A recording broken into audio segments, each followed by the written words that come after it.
like Spain, Portugal, Germany, and England commercialized human exploitation and suffering for the primary purpose of looting gold, silver, and precious commodities in Africa and the New World. So it wasn't just slavery, sort of like, I guess because we want to be mean to some people and we want to control them and we want to have them do household chores.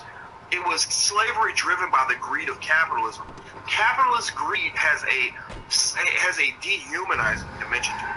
Capitalism, which runs most of America, has a component of it that just basically says that if we can treat you like a damn dog and drag you like a mule and work you into the ground until you are dead, and then take your children and work them until they are dead also, then we're going to do, because we don't give a damn about you as a human being. So slavery is one thing, but when slavery is driven by economic greed, it becomes a whole different animal itself.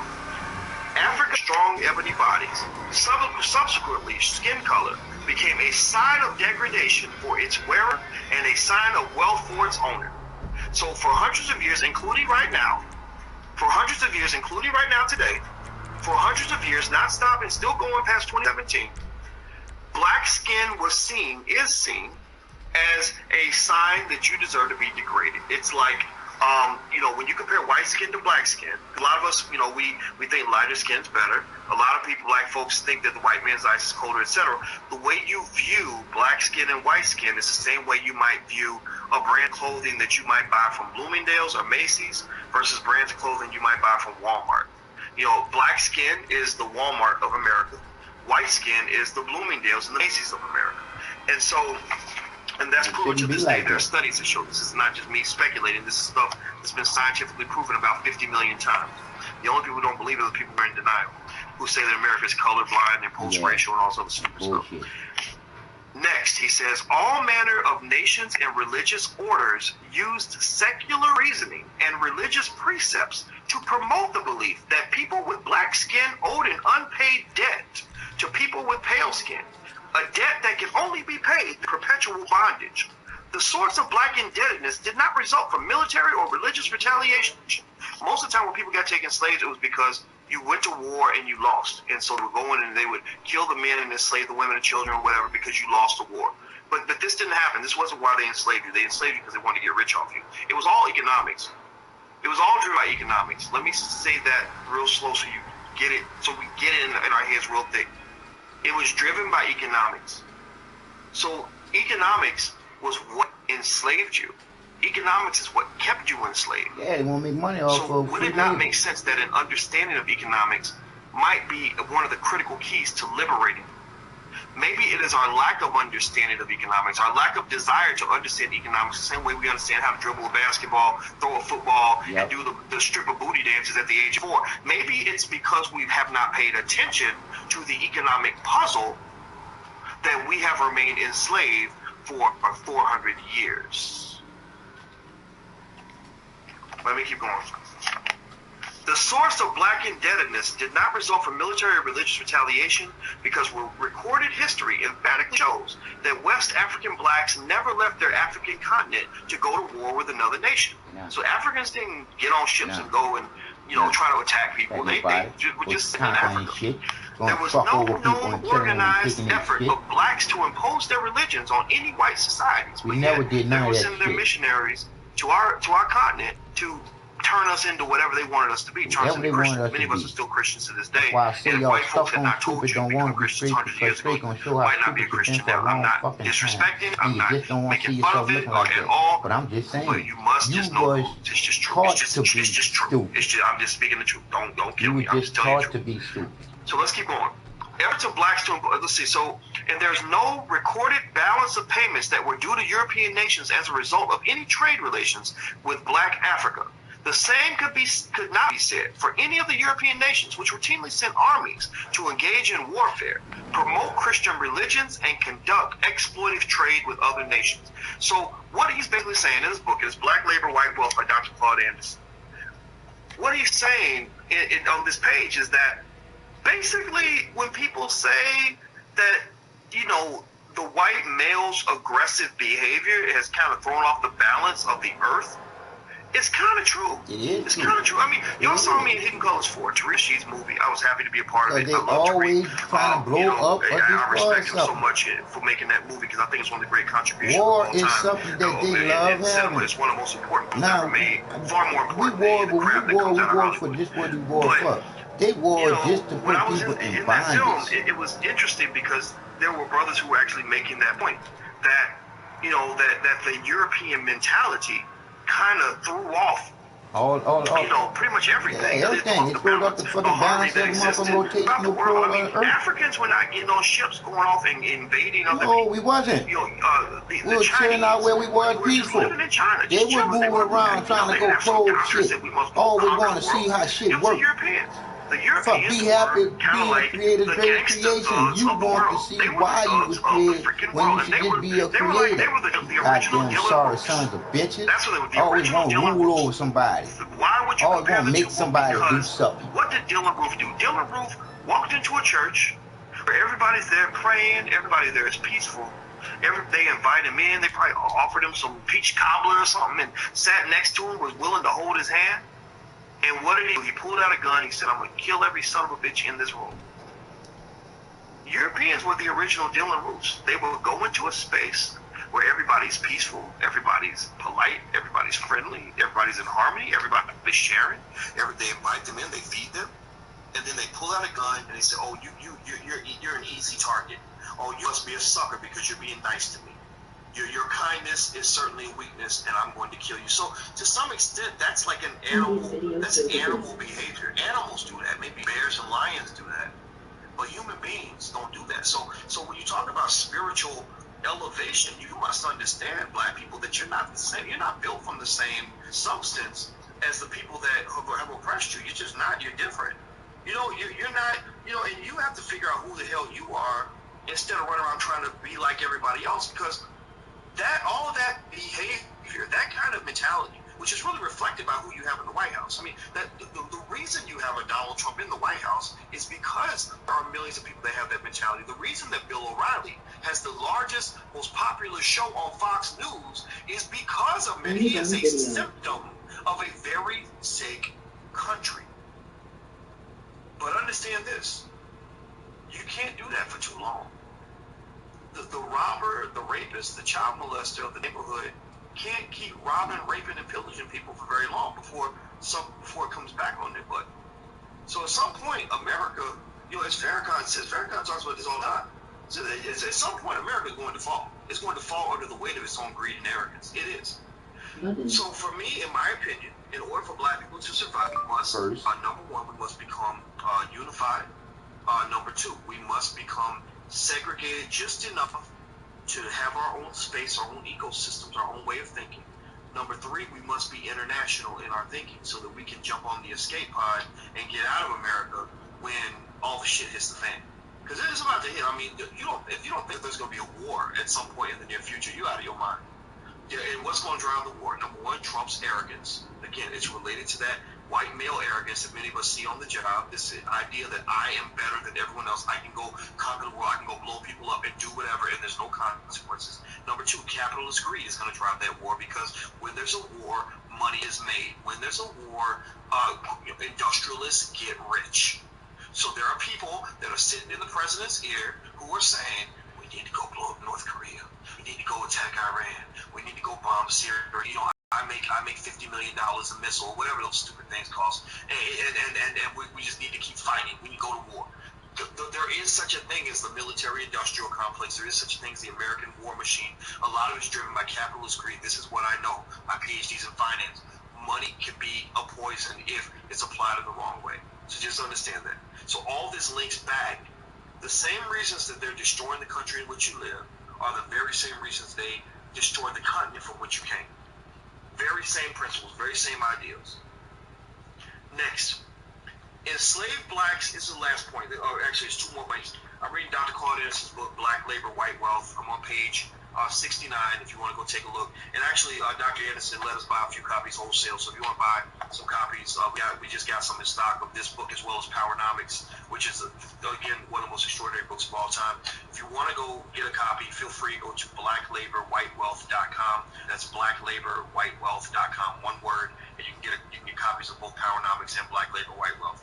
All right, so the last piece that he mentions is enslaved blacks were integrated or scattered throughout the world as a minority group. Slave-holding nations, and this is where he's talking about. Now, just so you know, I was reading about the uniqueness of black slavery, like what made our slavery different from what other people were going through throughout the world or throughout history. And this is important to understand too when the reparations debate begins, because the reparations debate really has not taken off the way it should. It's not going to take off probably for another 10 years, I believe, when people really start being honest and ready to really talk about it. And when the reparations debate begins, you must make sure you separate your experience from everything else. Don't ever listen to anybody who says that being gay is the same as being black. No, it's not. It's there's a million reasons I can tell you why it's not. Don't let anybody else tell you that being, say being a feminist or, and what white women go through is the same as being black. No, it's not. It's not the same. They have their struggle, God bless them, but that's not the same thing. Don't let anybody make you think that being an immigrant is the same as being black. No, I'm sorry. I know you came over as an Italian and they treated you pretty bad when you came over here, but you were never treated like black people. You never went through what black people went through. When they enslaved you for 250 years, then come talk to me. But they did not do that to you, so stop it. Just let it all go. What people will always try to do is they will try to water down your pain. They will water down because it's easy to let that go because it's not pain that you're feeling.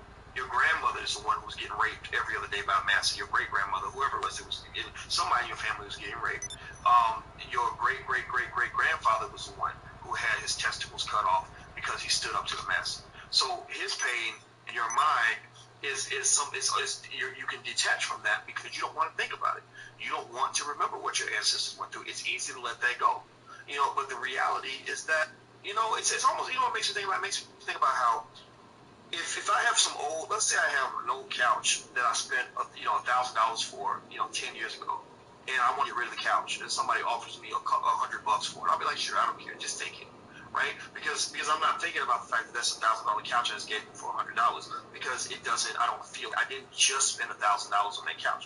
Now, if I had just bought the couch for $1,000, and it was my money, and I just spent it recently, then I'd probably be like, no, I'm not giving you this $1,000 couch for $100, right? But if it's, let's say it was bought a long time ago and somebody else paid for it, then it would be easy for me to let it go for $100. It would be easy for me to sell my stuff cheap. So your ancestors paid, they went through $1 million worth of pain, a couple trillion dollars worth of pain actually. Not even a couple trillion, probably 10, 15 trillion would probably be an accurate reparations number. So your ancestors went through about $15 trillion worth of pain, and because it was a debt that was created a long time ago by somebody else, it's easy for us to let go $15 trillion worth of pain in exchange for maybe a job working next to Hillary Clinton, or maybe a new community center in our neighborhood, or maybe a couple little jobs for working for white corporations. That's what you do. That's what you do in black people. When you let go of what you went through and you don't demand selling the pain of your ancestors for pennies on the dollar. You're letting them get out of jail free card for almost nothing.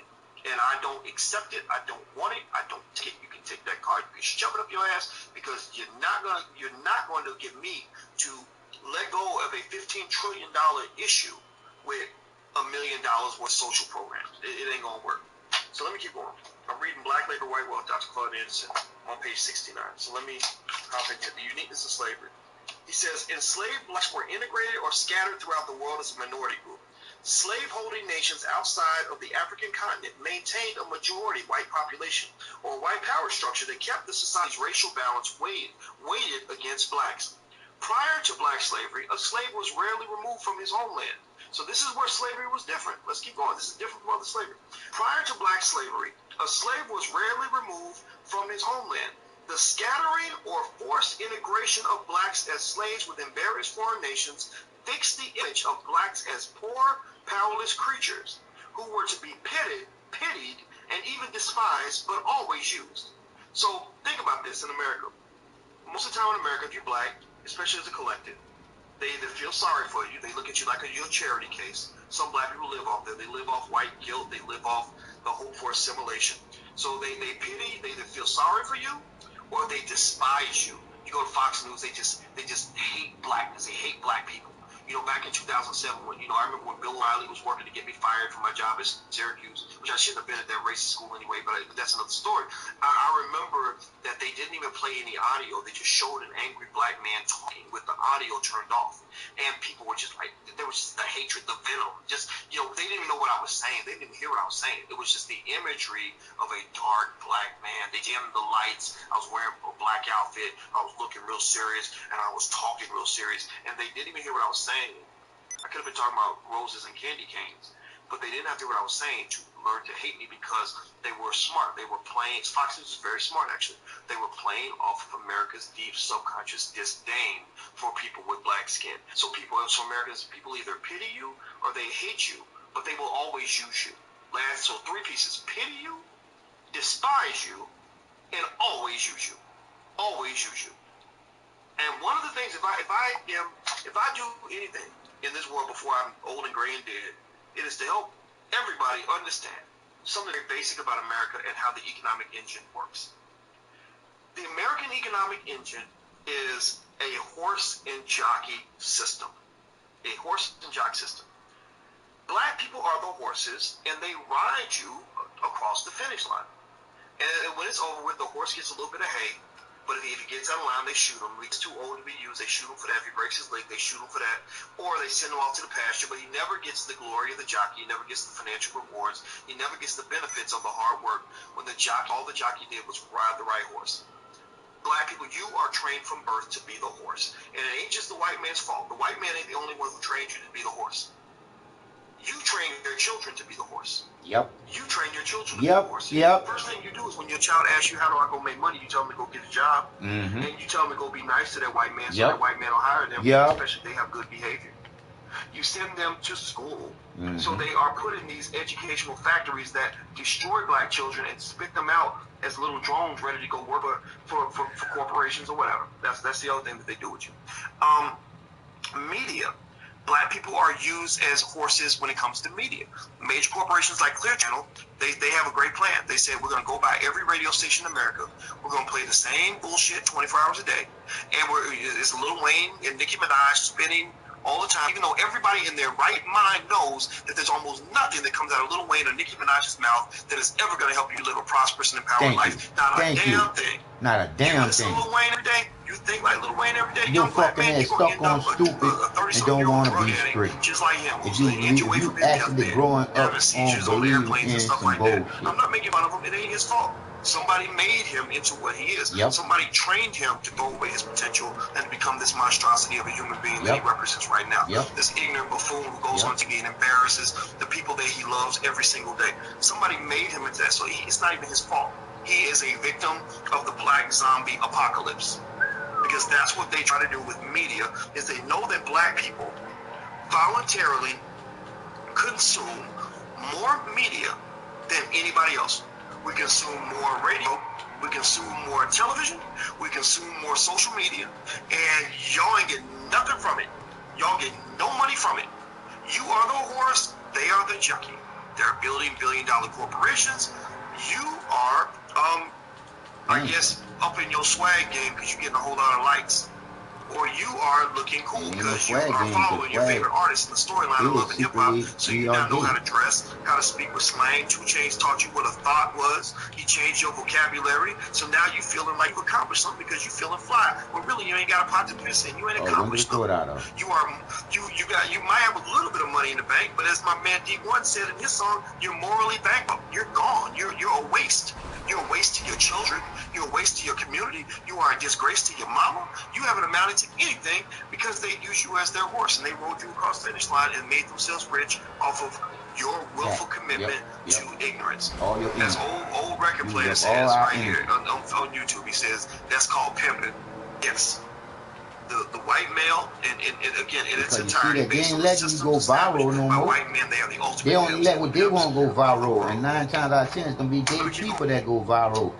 Last thing he said. And if you go viral, you're going viral for the wrong shit. You're going viral because you fucked up, or you got fucked up, or some kind of fucked up shit happened. As poor, powerless creatures who would be pitied and even despised, but always used. So black people are always used. In NCAA, they use black people like crazy. The prison system use black people like crazy. All sports use black people. From the motherfucking Olympics. Look at how many to getting paid for being a motherfucking high-paid slave to run around and possibly get hurt. Showtime, I'm sure. I think they have a black division. And have to recuperate Netflix, from getting hurt. Everybody, ABC, they said, well, you know what? We got Shonda Rhimes. She got black people watching TV. We're gonna make a whole lot of shows for black people because black people babysit their kids. That's what you're doing. You're letting the TV babysit your kids. White people, not all of them, not to put them on any pedestal. I'm not putting them on any pedestal, but I don't see as many white families. If you look at the demographics, they don't watch as much TV as we do. Period. Next. Let's see. So he says, at the same time, it portrayed whites as the great conquerors, masters and lords of the jungle, who had subdued the dark continent and its primitive inhabitants. Wow. That's how they destroyed Black Wall Street. They portrayed the men who were going in and burning down houses systematically and looting them. Soon as they saw that the black people were coming up looking better than they portrayed them as heroes that were controlling these out of control. Still all separation, but separation is real. Separation is real, and they making a separation. Because it was up to us. We can come together and love some sons of bitches. Some sons of bitches don't want no love. They want hate. In addition to understanding the system and ownership and everything, you need to understand the importance of us teaching our children how to build their own institutions. When you have your own institutions, you get to write your own story. You get to speak your own narrative. You get to tell your own truth. You on YouTube, Facebook, Twitter, because that's their shit. And all you do is they don't want to hear the motherfucking truth. They can just cut you off or mute you. They're going to create their truth, and then all you can do is sit around and get mad about it. Nah, I don't get mad anymore. It just sound like I'm happy, but really I'm happy. I'm happy to know the truth is. I ain't living life stupid like my people. And the thing is, the I'm reason talking about all y'all, even the white ones, is because you ain't sitting around plotting with other black people on how you gonna make your own movie. You're only getting together with your friends and deciding which white movie you want to go see. Yep. And because right now, when people like Tariq Nasheed and others try to create a black Hollywood, they try to get out here and try to, promote and build something fresh and make new films. There's a whole lot of black people who simply will not go watch Hidden Colors because it's too black. But they'll go watch, Betty Boop or some dumb shit out of Hollywood or whatever white people are making, or The Help and The Butler and all this other stuff, and be happy to do it. Be happy. Just excited, ecstatic about giving their money away to other people. But when black people try to do something similar, they just write it off. Y'all shouldn't go see Tupac. Y'all shouldn't go see Tupac until we can buy it from them and show it in our own TV. Please, I hope you're on YouTube. I hope you hit the subscribe button. We keep on making them rich, and they keep on stumping the people in the ground. I'm talking about all people. Your Facebook page or something like that. Not just the white ones. Join in on the conversation. This is our Intellectual Chocolate series. I decided that I would just. Y'all just so much fun that I was going to hop on at midnight, at least maybe 4 or 5 days out of the week, and just kind of talk about life, talk about the world. So if you want to sign up, you want to subscribe to all the things that we're doing, feel free to go to intellectualchocolate.com. That's intellectualchocolate.com. I hope you'll go there and subscribe, and I hope you'll also please tell your friends. If everybody goes and tells 10 or 15 people, then we can actually develop black media. Everything that I talk about, I'm not just talking about it, we're being about it. So I don't want to be in somebody else's media. I really want to create our own media. I want black people to kind of have their own stuff. Yep, I do. And also, I want you to know that right now I am in Atlanta, and this is the next step on the Black Economic Empowerment Tour. So if you want to buy tickets to see me in Atlanta for the next 3 days, I'll be there tomorrow, and then Friday, and then Saturday, 13th through 16th. You can go to drboyceatlanta.com. That's drboyceatlanta.com. Or you can also, if you want to hang out with me in D.C., you can go to drboycedc.com. I'll be in D.C. next week from the 20th through the 23rd. That's drboycedc.com. And also, if you want to sign up for any of our programs in the Black Business School, we have a great program on how to start a business, a program on how to invest in the stock market. We have a program on how to buy a franchise. You can go to blackfinancialliteracy.com. That's blackfinancialliteracy.com. So what I was reading, I was reading the book, from the book Black Labor, White Wealth by Dr. Claude Anderson. And what we're talking about is the difference in enslavement between whites and blacks and why our enslavement was different from other enslavement around the world. And I want you to know this so that when you go talk to people and they try to say that, other people have been enslaved or other people have been oppressed or other people have experienced racism, other people experience discrimination, you stop them. You say, oh, wait a minute, let's just kill this right now. Don't put me in that box because my experience was unique. It's almost like you can't go to a victim of rape and say, well, you know, I know it's uncomfortable for you, but one time somebody stole my iPhone. That ain't the same thing. You can't say, well, no, you're a victim of crime and I'm a victim of crime. No. If somebody's been raped, or let's say they were raped and watched a relative get murdered at the same time, that's very, very different from somebody having stole your iPhone. But that's what they do to you as black people. They tell you that the rape, the countless, literally probably 100,000, 200,000, 400,000 rapes that occurred on black women over the course of hundreds of years, that's the same as, you know, as what gay people go through when they're being, you know, mistreated, or they can't get the same job or whatever. Now, I'm not saying that they don't have an issue. I'm not saying, again, just like the crime example, I'm not saying you're not a victim of crime. I'm not saying that you don't have a cause, but I am saying that your cause is different from my cause. So stop looping them all in together and lumping them together, because what happens is that when you form alliances and coalitions with a dominant group, then you become dominated by their agenda. And I'm not the first person to say it. Huey P. Newton said it. Stokely Carmichael said it. A whole lot of people said it. So, and Martin Luther King said it.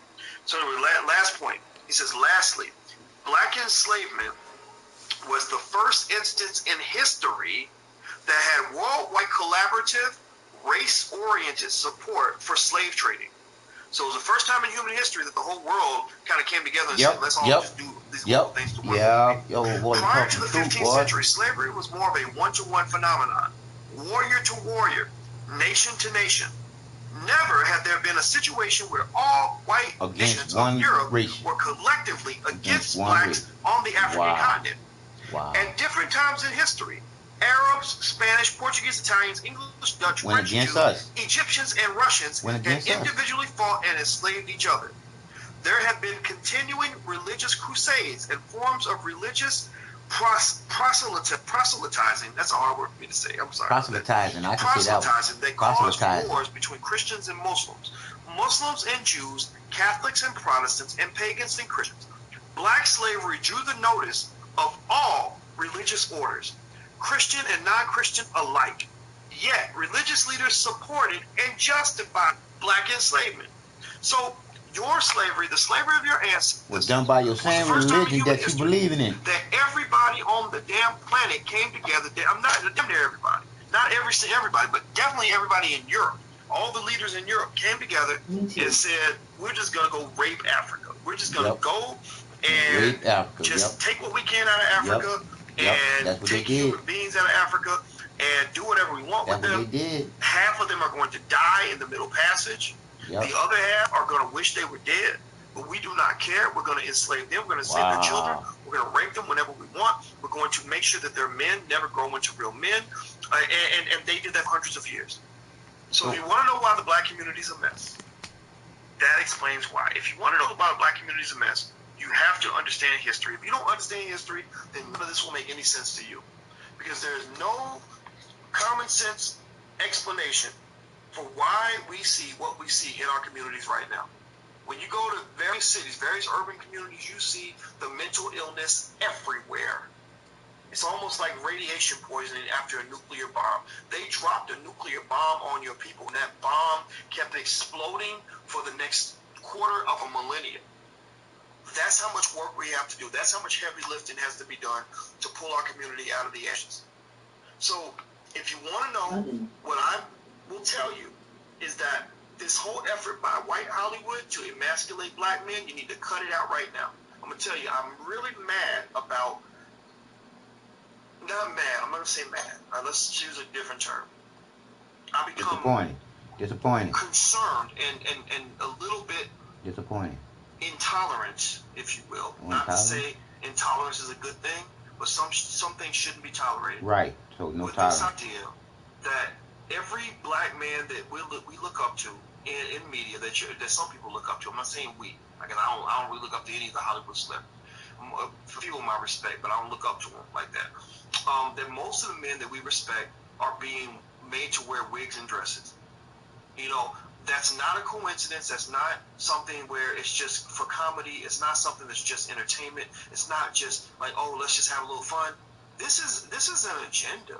This is an actual plan. This is an effort to keep the black man as a little boy or maybe transform him into a little girl, because a little girl is much more attractive to a white man and a lot less threatening than the masculine man.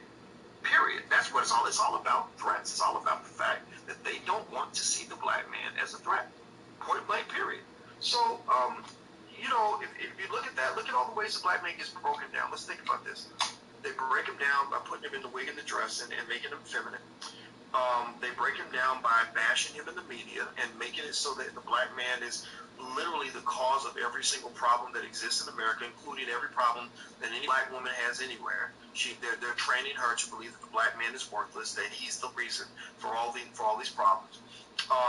They put you in prison. They lock you, steal your freedom, so that even if you are a king and you're a leader and you're great, you're amazing, you're built to do amazing things, they don't care. They're gonna find you. They're gonna get you. They're gonna try to lock you up. They keep him uneducated.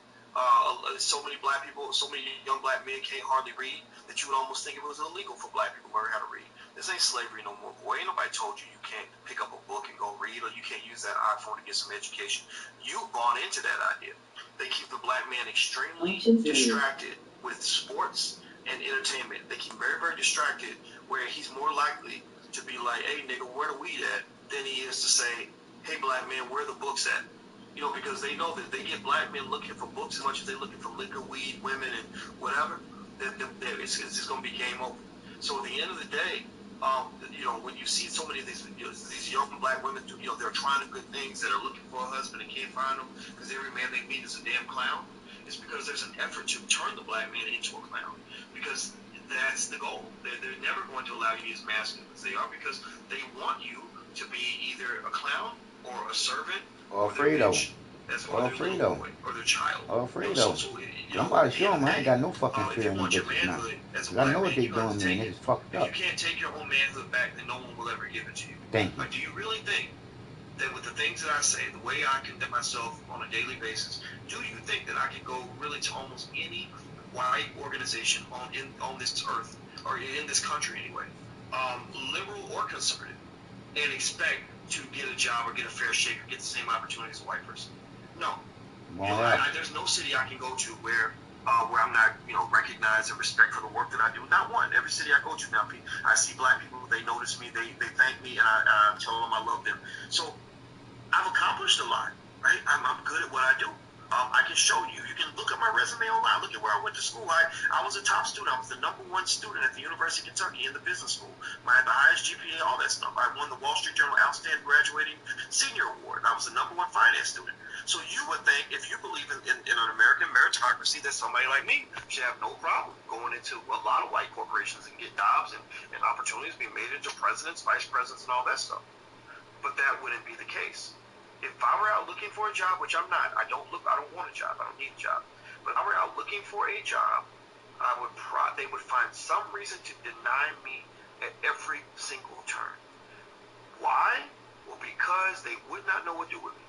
And Dr. Claude Anderson talks about that in his book, Black Labor, White Wealth. He said that the only prominent black people, especially in white mainstream media, that are going to be celebrated typically are going to be those who support a white supremacist agenda, or those who ridicule black people, or those who help alleviate white guilt. Black people who are trying their hardest to speak an authentic truth to black people, which is what I'm really trying to do for you. Not saying I know all the answers, not saying I'm perfect, but I'm doing my best right now.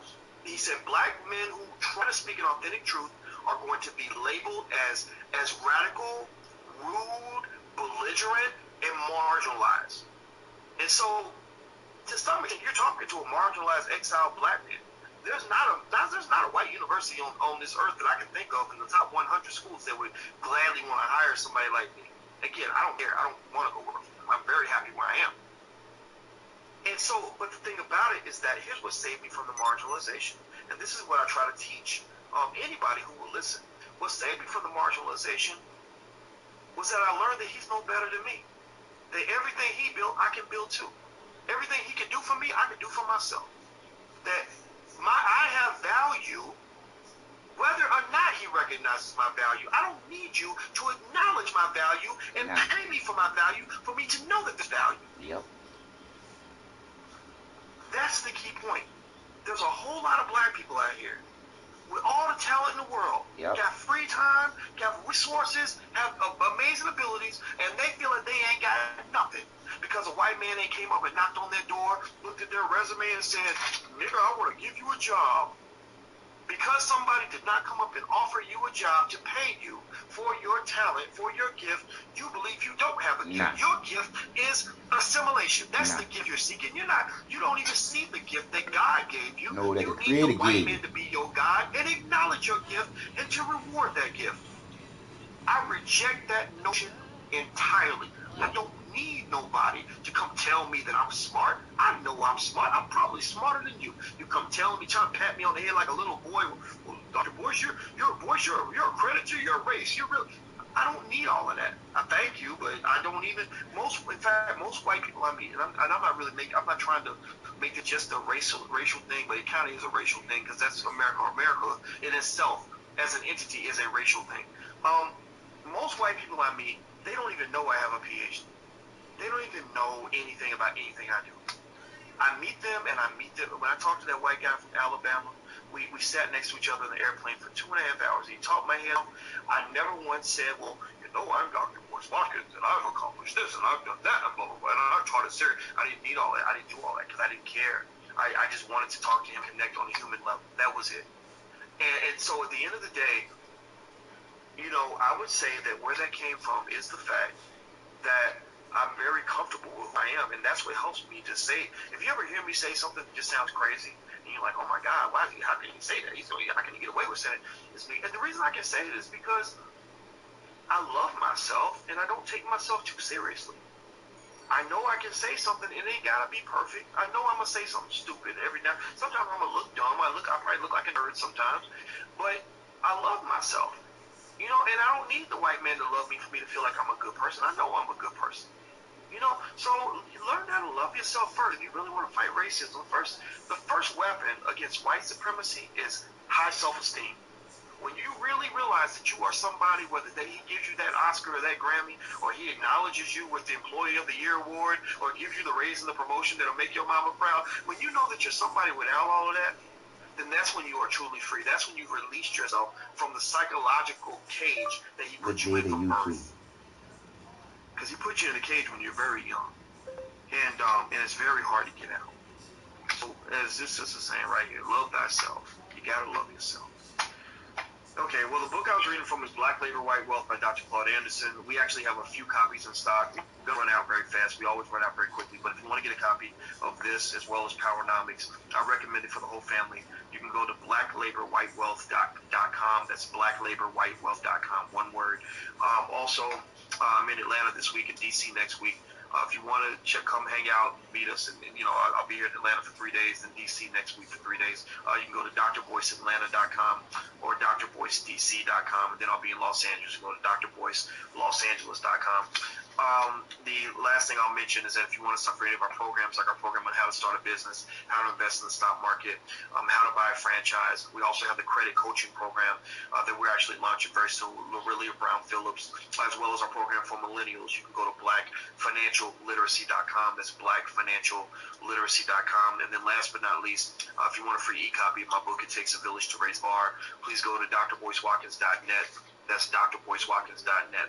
So I'm out of here, guys. I'm about to go to bed, but it was real. It was fun. Thank you for hanging out with me in my first gathering for Intellectual Chocolate. We're going to start doing this every night, most nights, not every single night, but most nights. Pop into my YouTube channel and see if I'm coming through at midnight. I might get it again at 12:02 or something like that, so you may want to refresh the page. But I'm going to try to go live at midnight Eastern time on a regular basis. And I don't want to overcommit and say I'll do it every single day, but I'm going to try. And I have enough enthusiasm for what I do that I might end up being here 7 days a week. So feel free to come through. If you want to subscribe to this so you'll get alerts and kind of what's going on, you can feel free to go sign up at intellectualchocolate.com, which will guide you to my YouTube channel. If you're a subscriber on the YouTube channel, then you always get the alerts and stuff like that. Also, the YouTube stuff goes to my app. I have an app on Android and on iPhone if you want to look that up. So I'm just telling you guys what else there in case you want to remain connected. All right, guys, I'm out of here. Have a great evening, and I will talk to you soon. My daughter's in the building, so I'm going to go say hi to my daughter before I head out. Then my other daughter gets here tomorrow. So I'm actually letting my daughter sit on the panel, Naturally Trees. That's name she goes by. And I'm really excited to see my daughter up there. I love her to death. I'm so proud of her. All right, guys, well, I'm gone, and have an awesome evening. And it was real, and I will talk to you soon. Take care now. Peace.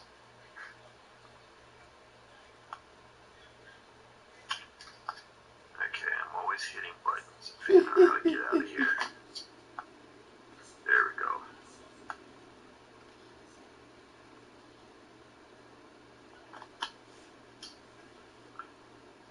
Hey, what's up, everybody? How you doing? What's going on? I'm Dr. Boyce Watkins from Your Black World and the Black Business School, and I am here. I'm in Atlanta right now, and I'm here for the Black Economic Empowerment Tour. We're stopping in ATL. That's the next step or the next stop on the tour. If you want to buy tickets, I'll be around tomorrow in Atlanta. If you want to come hang out, you can go to drboyceatlanta.com. That's drboyceatlanta.com. Next week I'll be in DC. If you want to buy tickets there, you can go to drboycedc.com. That's drboycedc.com. And then there's Los Angeles, which is drboycelosangeles.com. So as you can see, the URLs are easy to remember, and everything is good. So what I'm going to do is I'm going to give everybody a second to kind of stream in. If you just got here and if you are on the YouTube channel and you want to be a moderator, then feel free to let me know if you want to be a moderator, and I can deputize a few more soldiers. I love the fact that I can pick people as moderators because they were taking people out who were coming around trying to troll. So I love that. Give me 1 second here. Now, if you don't know, in case you don't know, one of the things I just announced today is that we're going to do this intellectual chocolate session each night at midnight, and most nights I'll be here. I can't say I'll do it every single night, but I'll do it a lot of nights. Let me take this thing off my ear. And I just thought it was fun. A lot of people say, hey boys, hey Doc, when you gonna get a show? Did somebody ever give you a show? And one of the things I just tell them is, ain't nobody gonna give me nothing. I don't want nobody to give me nothing. I don't need them to give me nothing. I believe that you can go create what you want. What is it? I was thinking about even when people talk about making it big. Like one day I hope to make it big. I think that there's a passive way to say make it big, and there's an active way to say make it big. The passive way is I hope somebody comes along and helps me make it big. I hope somebody comes along and makes me big and makes my brand big, makes my company big, whatever. But then the active way to say make it big is I'm just going to make it big. If you're going to make it big, you got to do it big. If you do it big, then it'll become big. If you do it small, it's going to become small. If you want big outcomes in life, you must chase the big dream and the big goal. You must fight for the big victory. If you want to have a chance to have the big victory, but if you fight for the little victories, you're going to get the little victories. So make it big, make yourself big, go big, go hard. So I'm going to have to fight you, Walmart. I'm going to fight you, real quick, I want to say this too. Houston. If you I'm going to have to fight. I don't want to fight no more. If you are on social media anywhere and you want want to just love, share the word, live, and pass let live. Around and hit the share button, like button, subscribe. I don't want nobody to hurt. That's why I don't like winning no more. Because no matter what, somebody got to win, somebody got to lose, but that loser is feeling bad about that winner winning. I want nobody feeling bad about me beating their ass. If I know I can beat your ass, why show you what I know already?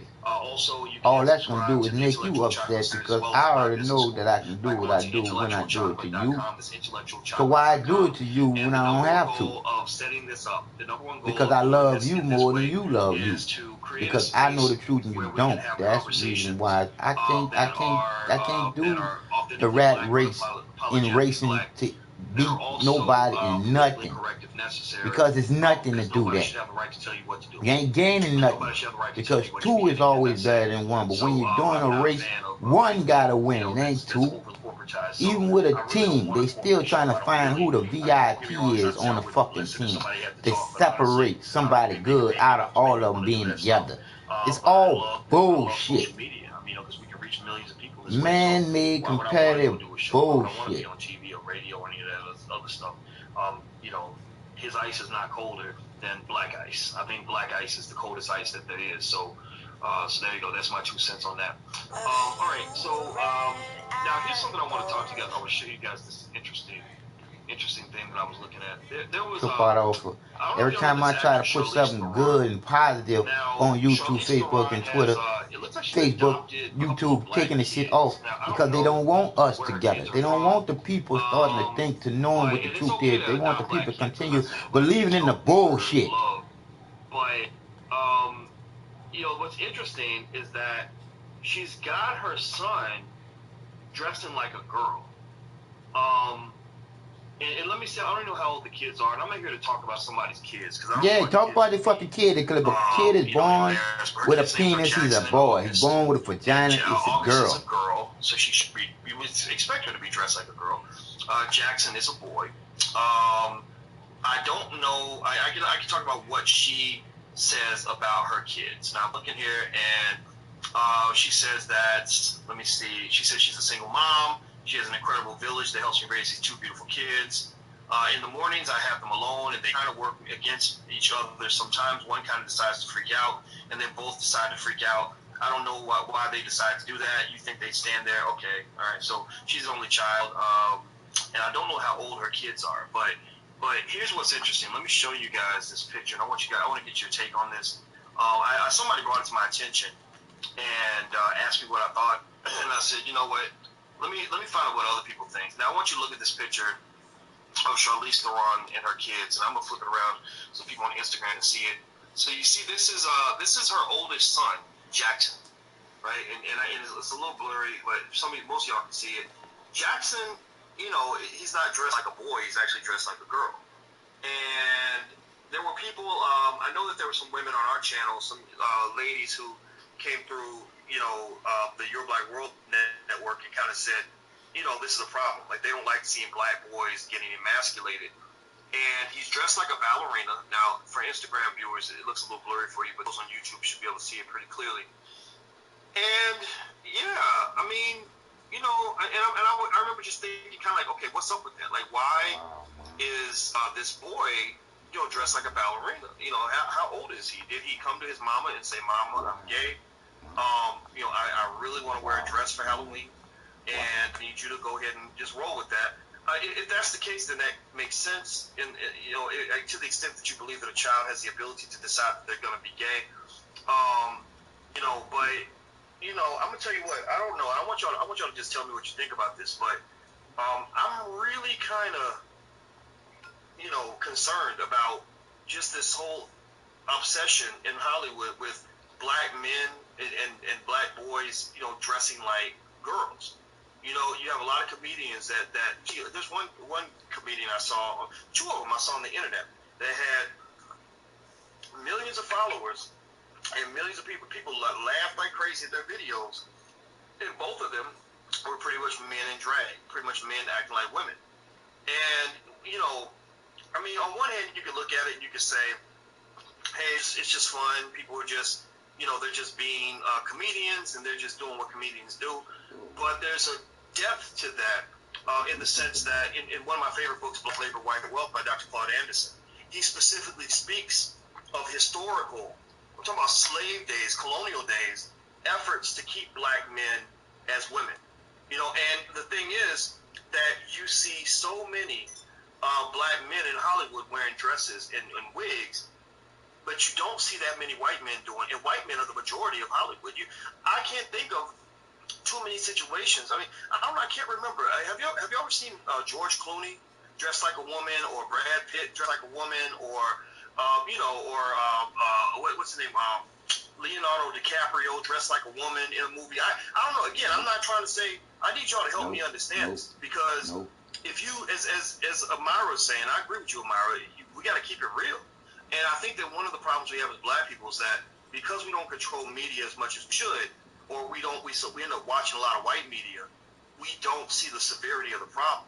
You see, the thing about it, black man, that you must understand, black man, is that historically America has never wanted you to be a man. Historically, America has always wanted you to be a little boy, because a little boy is not competition. A man who's trying to be a woman is not competition. A man who's running around feminized is not male competition. You're not seen as a threat in any way. It is only the man who is intact with his masculinity that becomes a problem for white supremacy. So if we have so many of our strongest men constantly being emasculated, then that's not good for our community. And so I'm gonna tell you right now. I just have to be honest with you. My mandate is very basic. No straight black man in Hollywood, no straight black man should be on TV wearing a dress and a wig. You shouldn't, because you got little black boys watching you. You're teaching them how to be women, and that doesn't make any sense. Now, if you're gay and you want your dress and your wig to be your coming out party and your way of showing the world that hey, this is who I am, then I'm gonna love you. I'm gonna support you on that. Hey, you know what? If you're gay, then damn it, claim that. Like somebody said that to me. Somebody said, I guess they were trying to mess with me when I made a comment about them. They said, well, Dr. Boyce, people who are sensitive to that kind of thing and who get upset easily about that, they're usually on the down low. So I think they were trying to say that maybe I was secretly gay or something like that. And I said, that's straight up. If I was gay, I would tell you. I don't agree with the idea of hiding who you are. I just don't. I don't think it's fair to you. It's not fair to women that you might be trying to sleep with to cover up your homosexuality. It's not fair to not fair to anybody. So I said, if I was gay, I would tell people I was gay, but I'm not gay. So I have no discomfort in talking about the emasculation of the black male. And I think also what we have to make sure we're careful about is not letting people make us feel like, not letting people distract from the issue by making us somehow feel that because you talk about the emasculation of the black male, you're somehow being homophobic. No, there's a big difference between homophobia, which homophobia, that word doesn't even make any sense. Phobia is like a fear. What are you scared of? I don't know where the phobia is. So that doesn't make a lot of sense to me. So I think but what happens is the liberal side of the fence. Conservatives do it too. Conservatives are big liars also. The Republicans, big liars. But the liberals, what the Democrats do, and the liberals just as corrupt, Democrats just as corrupt, what they do is they make up words to try to either soften something that is otherwise just some form of debauchery, or they will try to stigmatize you by using a term that they will throw at you like a spear to try to attack you, because the goal is not to disprove you. The goal is not to win the debate or make their point heard. Their goal is to silence you, because if they can silence you and make sure you don't even have an opinion, then they can win the race. It's almost like going to court. And rather than me trying to actually prove my case, I just try to get your case thrown out on a technicality. That's a little bit like what it is. So I don't even really want to battle you, because if we lay the facts on the table, then you might win. You have a chance to win. So if I just dismiss you from the jump, if I just convince the judge and the jury or the public or whomever that your opinion has no merit whatsoever, then I don't even have to compete with you. I don't have to fight you.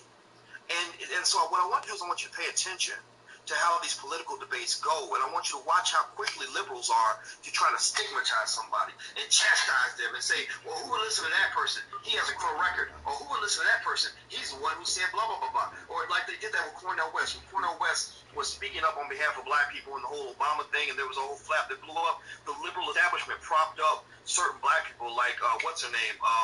I forgot her name. Melissa Harris Perry. I haven't seen her in a long time. But Melissa Harris Perry, they propped her up to dismantle Cornel West. Not to dismantle his argument, but to dismantle him as a black man who has made tremendous contributions to the black community.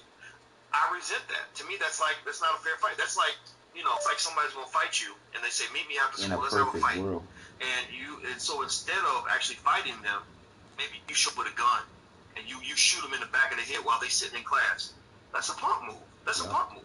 To me, if you have something to say and your point is valid, and you are truly an American, trying to be an American, at least live up to the ideals that we claim to believe in this country in terms of freedom of speech, then you will lay all the ideas out on the table and have a conversation, and then maybe you have the ability to walk away by saying, like, you know what, we're going to agree to disagree. I learned something from you and your perspective. I don't agree with you, but I respect you. And you learned a little bit from me. You heard me. I was heard, and you were heard. But we don't have a country like that anymore. We don't have, and I don't think our country's going to get any better. I mean, again, I'm not talking to 20 million people. I might be talking to 20,000 people, maybe 30, 40,000 people by the end of tonight or whatever. And maybe over the course of a week, maybe 100,000 people. So that's nothing. That's a drop in the bucket compared to the whole country at large. But what I would encourage you to do is try to live in a world where you can learn how to agree to disagree with people who don't see eye to eye with you. So I will listen to a Trump supporter tell me why they support Trump, and I won't dismiss them as an idiot before the conversation starts. I'll listen to somebody. I listen to a white person. I had a good conversation with a white boy from Alabama on the plane on my way out to Atlanta, and he was actually a nice guy. He was a really smart guy. I mean, we weren't the same. He'd probably get a little nervous if he saw what I did for a living. But we really got along really well as human beings. And I just love that. I think connecting as human beings is what you want to do. It makes life better. It makes you a better, more well-rounded person. Because right now we live in the age of the political bully. A lot of the people in the liberal and conservative establishments, they just try to bully people down, and it just catches up with you. And it makes you look like a stupid idiot. So anyway, with that being said, one thing I'll remind you guys of is that I'm in Atlanta this week. If you want to buy tickets and come out and hang out with us, you can go to drboyceatlanta.com. It's drboyceatlanta.com. We start tomorrow. Tomorrow being the 13th, the 13th. Yeah, 13th through the 16th will be 3 days. Tomorrow, D1 is coming through. The rap.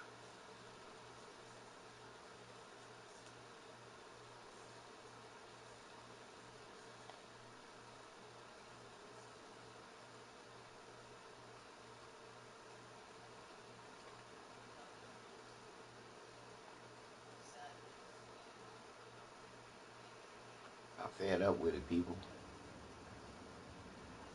A few red apples. Fed up. Got to make my phone call. Somebody will answer me today.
Phenomenal. I listened to the whole thing.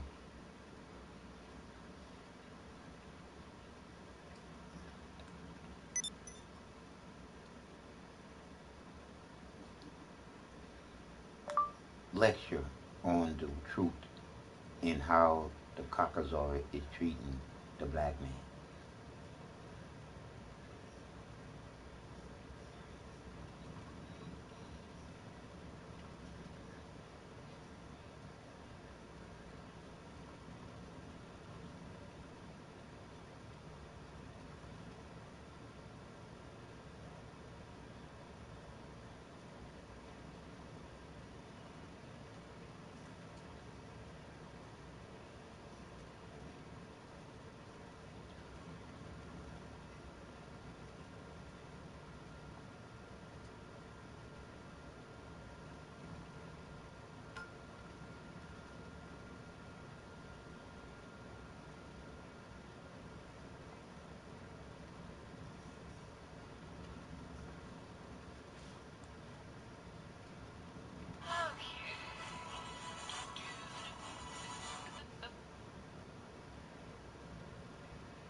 Tired of all this bullshit.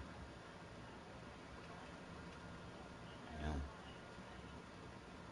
tired of being played with by people in higher places. And I ain't talking about the creator. I'm talking about these fucking Catholic lords. It's fucking up all the nations.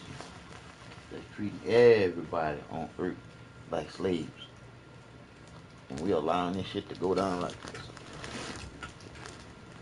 The truth is the truth. This shit. We gotta start standing up for something. I'm fed to the can't stand up. So I gotta do something about this. And the truth is the only thing that's gonna set you free.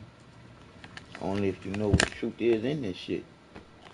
Cause you've been lied to since day fucking one. Being a kid, you've been lied to. As an adult, we still being lied to. When are we gonna come together to know what the truth is in each other to shut the lies down? I'm just saying.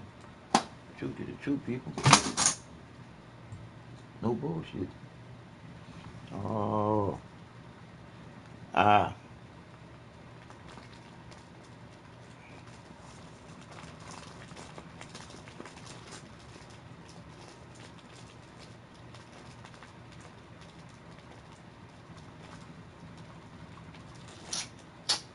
Ah. Fuck. Well, nobody gonna go to no hospital. You know what I do?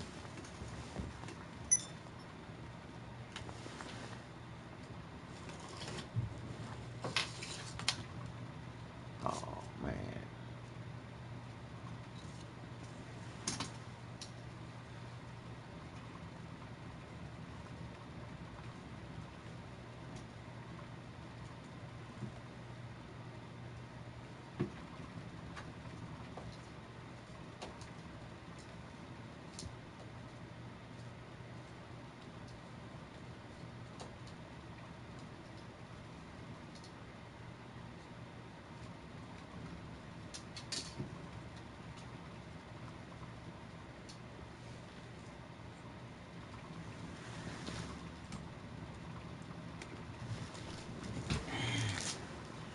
Oh, fuck.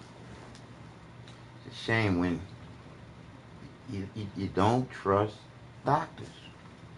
That's fucked up. When you feel like a doctor is not to be trusted. When you're having a situation and you feel like it's a possibility that you need to go, but you don't trust them bitches as far as you control them bitches. I'm gonna just be honest with you. I suffer my ass at home and die than going to the hospital, suffer, and go in there and they kill me. It is what it is. Just know one thing. That you can't duck, hide, or run from it. When it comes for your ass, you're done with. I try my best to live my life and eat all that straight and put into my body. But I drank and I drove. Consequences, repercussions from that there is I'm in a wheelchair. I have to see doctors. So basically, they can lie to me about anything because they're supposed to be doctors. They're supposed to be somebody that know. Now I know that they don't know. They basically be guessing on symptoms that other people be having.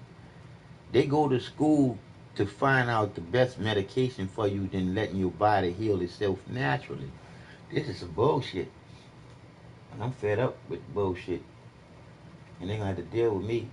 Because just for me trying to stand up for myself and for my rights, I get slammed on the ground and taken to jail.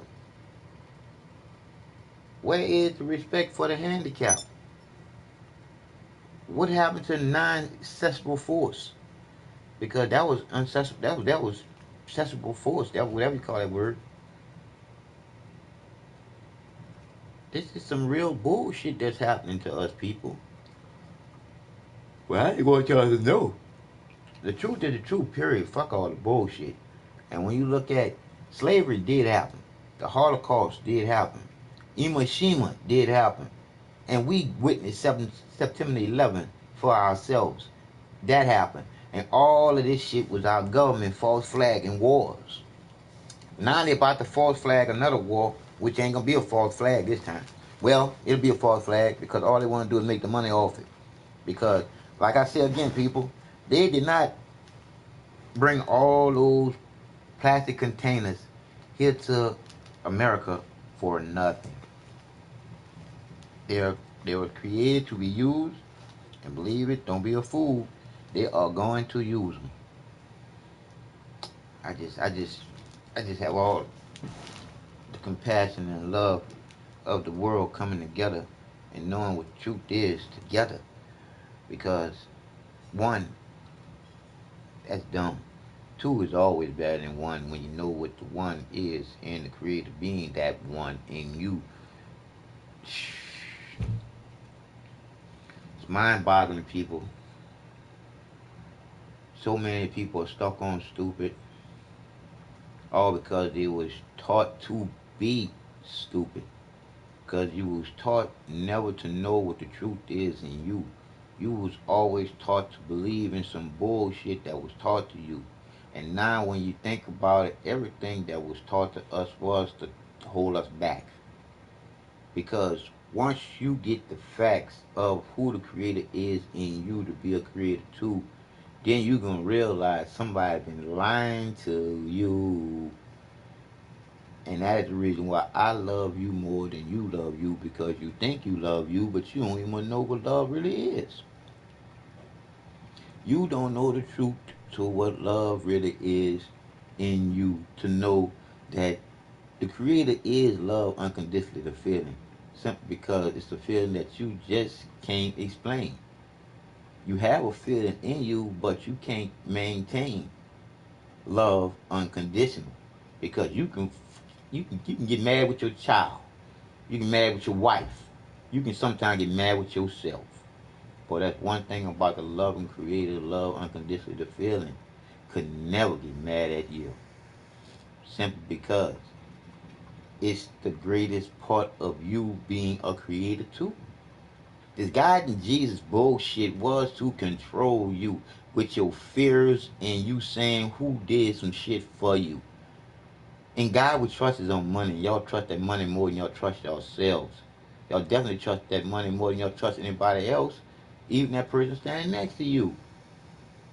Until you realize that God and Jesus and all that other bullshit, which is man-made up shit to twist you up in this, when everything that is for you to be is in you, so you can see who the creator is in all of this.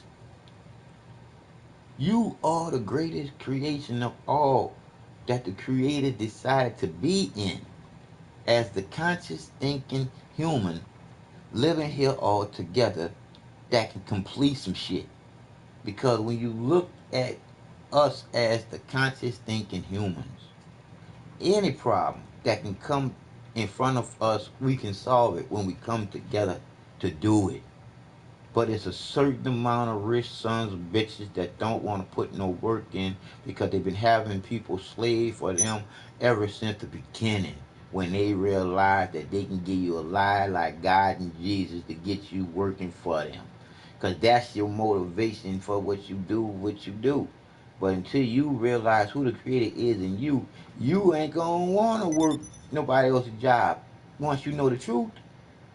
But as long as you stuck on stupid with they bullshit, you gonna stay in they bullshit, slaving with they shit. Until we create something for ourselves, and I'm talking about all people, especially those poor ones here. Until we decide to stand up for what we know, we're gonna continue being stumped in the ground like cattle. We way more than sheeple, people. But we've been sheeple to so long, we don't even much know we people. But we, as the people, make the world go round, people. What the fuck is going on? How you not see what's right in front of you to see that this is a bunch of bullshit in front of you that you don't see? All because you don't want to.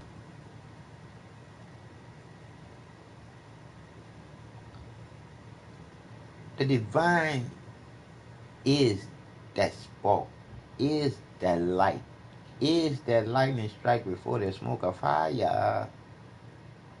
It's an unconditional feeling of love that you just can't explain, but you got five senses to know that you're alive. Reciprocity and empathy is embedded in your heart. This is all the balance to you so you could be smart and take the time out to know some shit. Because this believing in shit is the shit that we was taught as fucking kids. Just as well as we was taught to believe in all the bullshit that we was taught to believe in, God and Jesus is just the same as Santa Claus, the Easter Bunny, and the Tooth Fairy. Because that's all that is us, is in us to be the best that we could possibly be, to show the Creator that's in us. We appreciate life. Let the light out. Let it be free. I love you, love, because you showed me you in me. And I'm as straight as an arrow side of target, knowing I'm hit in the middle. And I'm as sharp as a razor that can cut a hair follicle down the middle. But my body is hurting from me drinking and driving. And it's hurting to the point where I know got these funky ass doctors want to fuck me up. But I gotta suffer through everything else to keep from getting fucked up. But I live life. I let it do what it do. It is what it is, people. Truth is just that.